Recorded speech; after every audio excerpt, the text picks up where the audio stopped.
আসসালামু আলাইকুম। কেমন আছেন সবাই? আশা করি সবাই ভালো আছেন। আলহামদুলিল্লাহ আমি ভালো আছি। আমাদের বাড়ির কাছের এই ছোট্ট একটা জমিতে কি সবজি চাষ করা হচ্ছে আপনাদের সাথে শেয়ার করতে যাচ্ছি। আসলে আমার আগের একটা ভিডিওতে এই গাছগুলা যখন লাগানো হয়েছিল, ছোট ছিল তখন ভিডিওটা শেয়ার করছিলাম। আর এই ছোট চারাগুলাই বড় হয়ে এখন মাশাআল্লাহ অনেকগুলা সবজিও ধরে ফেলছে। আর এই সবজি বাগানের দেখাশোনা বা মালিক আমার ছোট ভাই, আমার পিচ্চি মইনা ভাই। ওর কারণেই আমরা এত সুন্দর সবজিগুলা হাতে পাচ্ছি। কারণ আমাদের জমি আছে অন্য জায়গায়। আমার বাবা সেখানেই সময় দেয়। এই জমিতে একদমই সময় দিতে পারে না।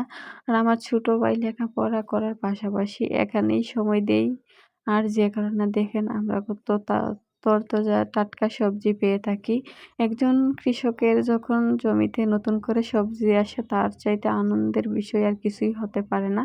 আমাদের জন্য এই দিনটা খুবই আনন্দের। কারণ এত সুন্দর সবজিগুলো আমরা হাতের কাছেই পাচ্ছি। যেকোনো সময় রান্না করে খেতে পারবো, বিক্রি করতে পারবো।